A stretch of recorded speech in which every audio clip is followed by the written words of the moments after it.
So the first 6 years, really important in human development. And at that time in my life, there was a lot of chaos around me in that I had a family, an entire family that had immigrated from a different country.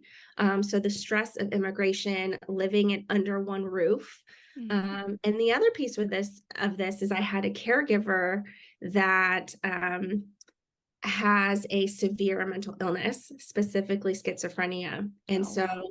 I was living in an environment that intermittently felt chaos. It wasn't chaotic all of the time, Mhm. but just the fact that it was consistently unpredictable at times, and I wasn't sure like what to expect. There are two reasons why I really haven't shared it publicly, and that is one, protecting my family, Mhm. and then also two, like there's a lot of shame around it. Yeah. And, breaking shame cycles also takes a lot of effort and work and support. Mhm. And, you know, it just can be very tricky and very difficult.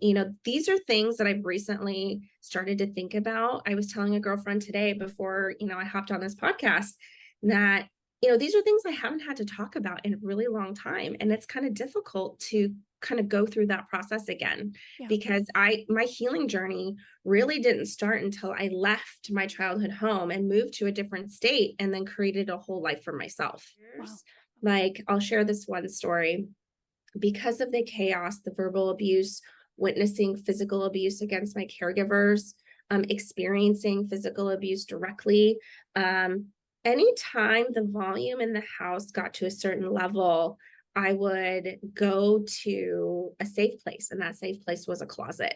Mm. And as a 20 something, no, at this point in my life, I'm in college, like late in college. And I'm living my best college life. But, I come home for holidays. Things were starting to escalate. The volume was starting to escalate in the house. And all of a sudden, I find myself in a closet as a 20 something. Mm. And I have no problems having her check my behavior because I'm giving her the space to say, Mom, your voice is scaring me. And then that quickly disarms me.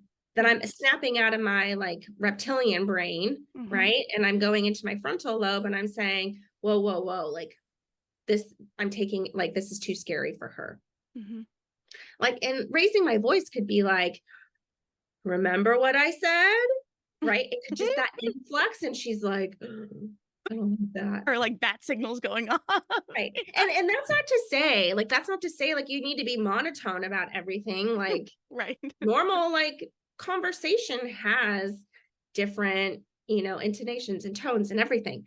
Mhm. But it's just it prevents me from taking it to a place that becomes scary for her. Yeah. That's a problem in general with only using punishment, Okay. is that you're never teaching the appropriate behaviors. And so before you even use a punishment procedure that's appropriate, so things like a verbal reprimand, things like a timeout, you have to exhaust all of your positive, proactive, and teaching strategies before you incorporate a timeout procedure. And even if you decide to do that, you need to have all of the other pieces in place for it to be effective. I want moms to know that I know that you're out there doing the very best that you can. And I think you should always acknowledge that. And I don't think that you should beat yourself up when just have a lot of self-compassion and self-love, because when you do that, then you give that gift to your children as well. Really, what I really struggle with is,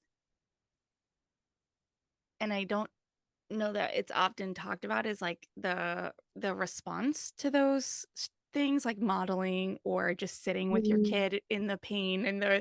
frustration, is that the response you get is still going to look like F off. It's still going to look like I'm not listening to you. And I feel like that is so hard in the 1 to 4, is you're doing this almost like we were talking about in the beginning of the black hole. It's like, Yeah. hello, are Yeah. you seeing me do my breathing exercises? Right. Like, and I think too, I think maybe it's just also the millennial in me of like wanting the instant gratification, wanting the Yeah. response, wanting, Yeah. it's almost like I want my kid to hit the like button on my breathing exercises, Right. Yeah. and It they're just not. They don't You gotta care. do it 20, 50, 100 times.